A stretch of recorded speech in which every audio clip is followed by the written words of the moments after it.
Welcome to the inaugural edition of Watch It Real, or is it Real? We actually haven't decided yet. I'm your host, Ira Jersey. I also happen to be the owner and the men's general manager of Real, or is it Real, Central New Jersey Soccer. With me for our first attempt at this particular stream is Max Bokelman, an intern with us for the summer and hopefully a little bit longer than that. Max, how are you doing tonight? I'm doing great. Thanks for having me on the show, Ira. So you're one of the first people to come work for the show. I'd say you're probably employee number 3 or 4, probably 4. I'm sure by the end of the summer, we'll have everyone on some show. But let's talk a little bit. Let's start how you ended up with us. So what was your career arc? You're still in school. Talk to us about where you go to school and, what you've done for your internships over the last couple of summers. Yeah. So I'm still in school. Like you mentioned, I'm actually going to be a senior in the fall. And I have had some experience, luckily, working in Major League Soccer. I worked first for the Houston Dynamo because I go to school down there at Rice University. And then afterwards, I actually worked for the New York Red Bulls, which is where you and I, Ira, first met. Although it was a pretty brief interaction, and I think you didn't actually remember me at the time. But basically what had happened was the Red Bulls hosted this event, which they called Fantasy Camp, where essentially fans could spend a weekend having the real player experience, getting real coaching sessions from the first team coaches, getting to stay in a hotel. Actually a really fun event. And I was working that, and Ira, you were attending that. And I think we maybe had one discussion briefly at breakfast or something. But yeah, like I said, I don't think you remembered that. But I saw on LinkedIn a couple months back that you were starting this team, and I reached out to you and really wanted to be on board because I'm from this area. I love soccer. It's been my life. It's what I want to work in, hopefully. And this was just a really cool once in a lifetime opportunity, I think, to be part of something in my own community. So I really appreciate that. And, I thought it was great that you reached out. It shows you the power of social media in some cases. The fact that you saw me on LinkedIn, I guess you were following me or something. So let's talk a little bit about this fantasy camp because, I'm a nerd through and through in many, many different ways. And soccer is certainly one of the ways. At this fantasy camp, like you said, like the big thing is that unfortunately the Red Bulls don't do it anymore. I really wish they would give it back, but I understand it's very expensive and they never got to their capacity that they really wanted to. But you got to train with the coaches. The coaches would actually train you. So, for example, there's this guy in the middle of this picture here that you could see. I was standing right next to him. He trained us for almost 2 hours. But Jesse Marsh, now with RB Salzburg, he gave us a great training session and he hung out with us for a little while. And, he was just a fantastic guy. And he, by the way, lived in Princeton as well. I don't know if you knew that, Max. But yeah. Some of his kids went to Princeton High School. Yeah, that's exactly. And they played with a club that's actually tangentially involved with what we're doing too. One of his daughters played for Next Level Soccer here in Pennington. So the other thing with the fantasy camp is, you trained and some people wonder whether or not I'm still a little athletic because, I've put on a few pounds in the middle since in the 25 years since I stopped playing a lot of soccer. And I can say my vertical is not terrible. Look at that. This was the camp that you were at, Max. So that is very impressive. So there's my vertical. We were doing a warm up actually, and they basically had us jump, hit hands, and then do like a 30-yard sprint, and that was that. And then finally, I have to say, this was the year before we met. Okay. But at the fantasy camp, besides doing a number of training sessions, which, are really hard. And, for someone who's, late 40s then, now 50, I probably worked a little bit too hard. And in fact, I got injured both camps, but that didn't stop me from playing at Red Bull Arena, which was our kind of capstone at the end. And look, who's that guy in the middle there? I mean, we won the championship, and I got a hat trick in the finals at Red Bull Arena. So one of the things that I joke around with is my son did Field of Dreams at Red Bull Arena, and he scored a hat trick. I scored a hat trick in the finals on the pitch at Red Bull Arena, and Bradley Wright Phillips did. So my son, Bradley Wright Phillips, and I all have something in common. That is very impressive. I have to say, Ira, and hopefully that championship is some foreshadowing for our own club.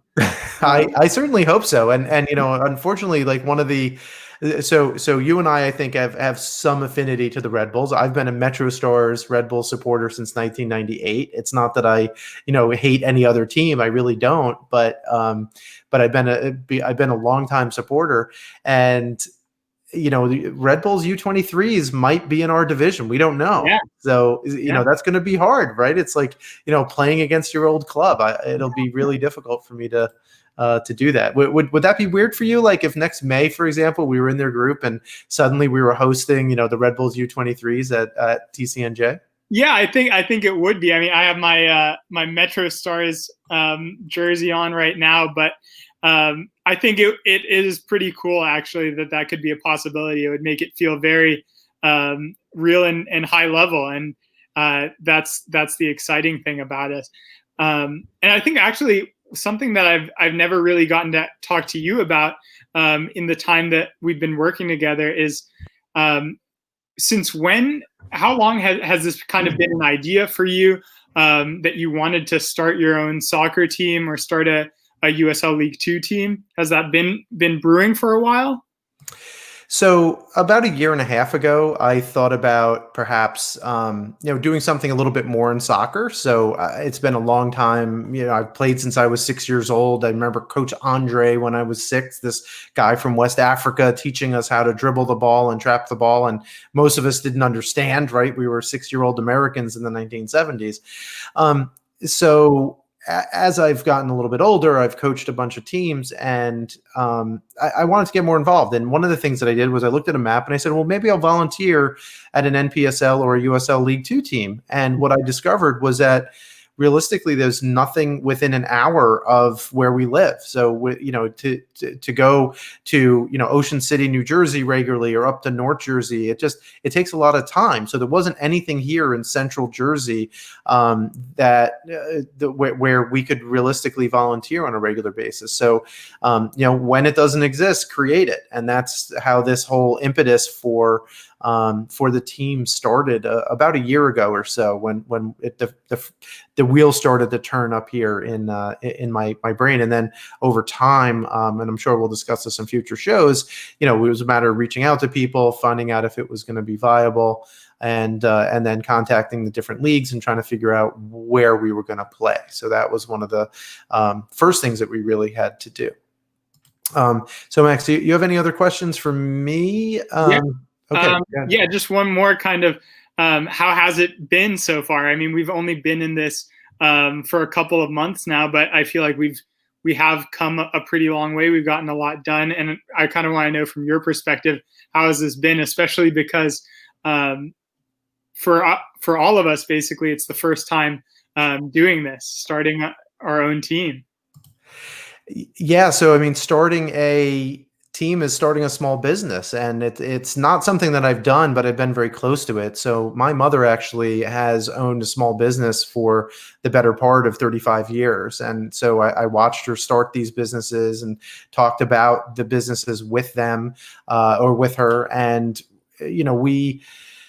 there's a lot to do, right? There's a lot of little pieces, but I think instead of a sole proprietorship, the great thing about starting a soccer team is you almost instantaneously have a community around you, because you have other people who love soccer, and some have gotten involved in little ways and some in pretty big ways. And, so some of the other people who are involved with the club, like Ben and Jeremy and Hannah and you guys are very much involved, but then there's other people too who are just getting the word out and contacting us on social media. So it's been a lot of work, because owning a business is a lot of work. We don't have any revenue now and really won't probably till next year. So it's also things like managing expenses, just making sure we don't, blow the bank, because we want to make sure that we have a great in-stadium experience next year. And, something we didn't talk about, Max, is that we're going to be playing at TCNJ at Lions Stadium. So in the future, maybe we'll do a remote show and we'll show a video walking around there once we're allowed back on campus. But Lions Stadium is going to offer a lot of great possibilities for us to show a great fan experience to folks as we continue. Absolutely, yeah. All right, so we were going to do one other thing tonight. So we didn't want to make this too long of a show, but we also did want to talk about some soccer. So, so what we're going to do now is we're going to show a little clip here of the MLS's back tournament. We're going to show, because this is a little bit of a Red Bull centric episode. Actually, you know what? Before we do this, I'm going to do one more thing. I forgot. I have my fantasy camp jerseys here. Oh, yes. So number 17 and number 18, because it was 2017 and 2018. At first, when I saw it, I was like, how did they know that I wanted number 17? And I was like, did I request that? Because that was my number in high school and I played club soccer. So I was like, I was so excited. But then I realized everyone had the number 17 because it was the 2017 fantasy camp. So, so anyway, it was, definitely fun times, and I can't believe I forgot that. So, so let's play a little bit here. And Max, why don't you, talk us through a little bit, because the Red Bulls got off to a very early start here when the match started. Yeah, absolutely. We definitely did. Yeah, obviously this is the first game for the Red Bulls in the tournament. I just have to note that the Adidas sign has gotten a lot smaller on the field as opposed to the first game back. So that's good. But yeah, Kaku plays his ball through to Florian Valot, who has a beautiful finish. And we have to talk a bit about Florian Valot, because he does have a pretty close connection to us in multiple ways. A former USL player and a former Central Jersey player while he played at Rider University. That's right. So Charlie Inverso, the men's head coach at Rider University, their soccer team, he's actually one of our. We've been in close contact with him, as well as Coach Barlow up at Princeton University. So, so obviously he scouted and was able to convince Florian Valot to come from France to play here in Mercer County. Yeah. And then while he was playing, he's the perfect example of the path to pro, which is obviously USL League Two's mantra. We are the path to pro. You get someone who, is of that quality. You have them play in our league. They get scouted by a team, and, now you score goals down in Orlando in the MLS's back tournament, right? Pretty incredible. Yeah. Yeah. But we have to talk too, besides it, about Flo Valot, who, by the way, was great. He's come to Rider University. Actually, he and Tyler Adams 2 years ago went to Rider, one of the Riders men's games, and Flo was honored and stuff. It was while he had one of his ACL injuries. But it was pretty funny, because they were sitting in a tent and people got their autograph, and then everyone went to the side and they were just standing there by themselves and there was nobody there.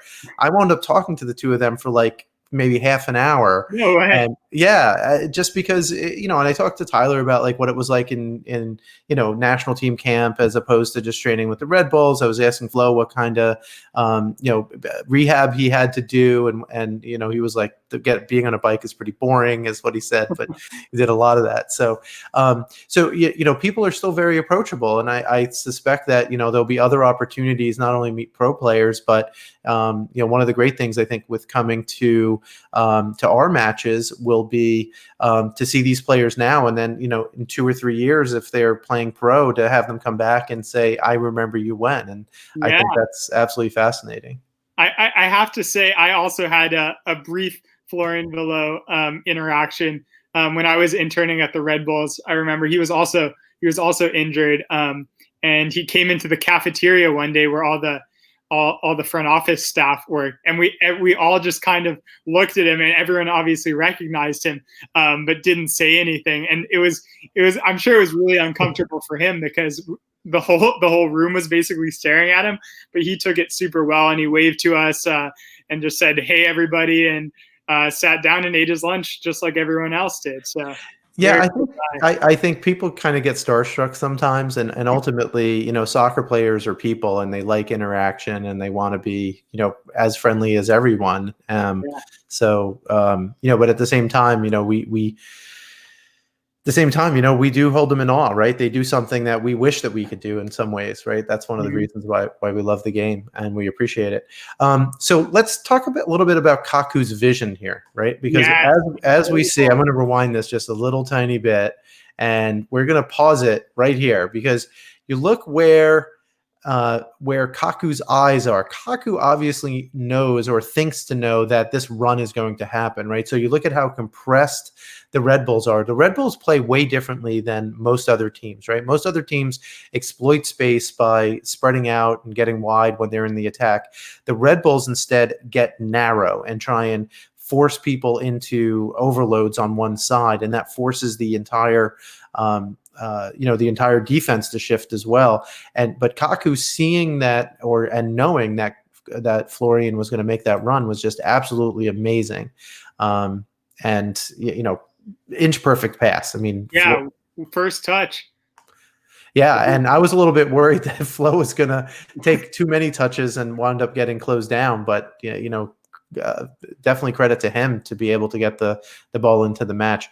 The Red Bulls were a little lucky here, though, right? Because later on in the match, definitely Atlanta looked a little bit more like the Atlanta that we knew from the playoffs in the past couple of years, and they hit the bar. The Red Bulls had a few more chances, but the next best chance was definitely them hitting the bar. Although Royer's chance there was obviously quite spectacular.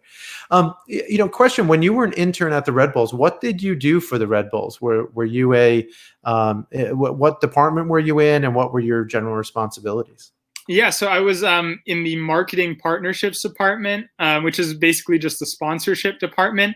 So we were servicing clients, which meant like setting up in-stadium activations for our sponsors, and then also down to just like normal things like servicing VIP guests and tracking to make sure all the sponsorships that we're running in the stadiums were running so that contracts were getting fulfilled. So it was I got to see a lot of different things and be very, very active on game days. Game days were pretty long. I would usually work 12-hour days on game days. So thankfully we had coolers and coolers of Red Bull to keep me very energized. Of course you had Red Bull, right? Yeah. What else were you going to have? So let's talk just a little bit more about the difference between, you've worked now with the Red Bulls, you worked with the Houston Dynamo. Did you work with the Dynamo 2 years in a row or just last summer? Just actually the semester before I worked for the Red Bulls. Okay, gotcha. So, talk to us about what it's been like working for a startup soccer club versus these established, although, still relatively young. I mean, the Red Bulls, even if you consider them one of the originals with the Metro Stars, is still only 25 years old. But, basically an established company with big budgets and with a lot of people who work there versus our little cadre of people here in Mercer County, New Jersey. Yeah, I mean, as you can imagine, it's definitely different. I think a lot of it's different too because we have started while we were in quarantine. Obviously, just so everyone knows, we were hoping to have like a launch event back in May, and we kind of, a lot of things got pushed back a few weeks where we were going to watch the Champions League final. We were going to, have some drinks and announce the team, and everyone was going to sing me happy birthday because it was going to take place 2 days before my birthday.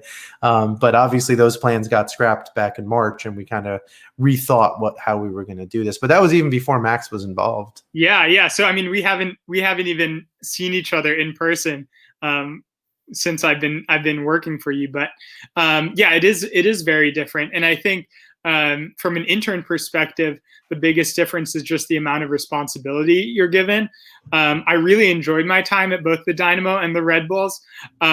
but obviously you're given a lot less to work with. You have a lot of smaller assisting roles. And since I've been with our team here, I've been able to lead a lot of projects, learn a lot just through being able to run projects, and just have generally more involvement in the team, which has been really fun for me. So I think that's probably the biggest difference. But even within our small team, it still feels like a really great community. I think that's the thing I really liked about the Dynamo and the Red Bulls, was just the group of people I was working with. And I have to say, the people here have been amazing. You guys, Jeremy, Hannah, and everyone else who's joined the team now. It's been really fun, and it's clear that we're all passionate about soccer and about soccer here in Central Jersey. And I think that kind of shared determination has really made this work, even when we have been apart in quarantine. So we've got a couple of comments, and I would encourage everyone to, comment on wherever you're watching on Facebook Live or Twitter. I'm assuming that the Twitter feed works here the same way. We've gotten a few comments already, including from my mother, because of course, if anyone was going to watch, it was going to be my mother, and she rightfully notes that I've been so into this that I called it TCNJ, and she wanted to know, what does TCNJ mean? Well, right. TCNJ is the College of New Jersey, as someone else from our media team has commented back. So we really appreciate that. Also, you have a fan out there. I do. I think I saw my friend Lewis. Lewis is a friend from Rice, a huge soccer fan. He actually, interestingly enough, he worked for the USL office down in Florida. That's where he's from. Oh, nice. So he's a big supporter of us and of all the USL teams. Well, that's great. Well, I am going to share something just to embarrass you a little bit, Max, because I embarrass myself all the time. So apparently you seem like a promising young lad and presenter, but more importantly, in fact, you've done so much that apparently he's wondering if you're a Borussia Dortmund supporter, which obviously, given your Twitter handle, I very much doubt that that's the case. So who do you support in the Bundesliga, if anyone? I am very strong Bayern Munich supporter. I do appreciate the banter from Lewis. He's always giving me a hard time.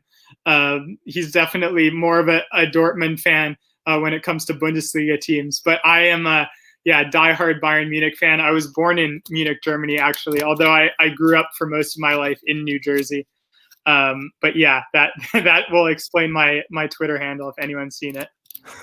That's great. So, Max, anything else you want to talk about tonight, or should we sign out? I think we should call it a night, but this has been really great. Thank you so much for having me on, Ira, for the first show ever. Yeah, it's been great. So I really appreciate it. I appreciate what you and everyone else has been doing. We're not looking to make a lot of money here. We just want to expand, the soccer community in Central New Jersey. So that's what we're doing. And we don't know if we're real or real. You tell us. What do you think? Post some comments, and maybe we can have some questions or banter about that next week. So thanks very much for watching this inaugural edition of Watch It Real or Real. We'll figure that out one day. We'd love for you to follow us on social media and get involved. On Twitter and Instagram, we're at Real Central NJ. On Facebook, we're at Real Central NJ Soccer. Our website is realcentralnj.soccer, and we hope to hear from you and give us feedback. Let us know. And of course, the most important thing for all of us right now is #support local soccer.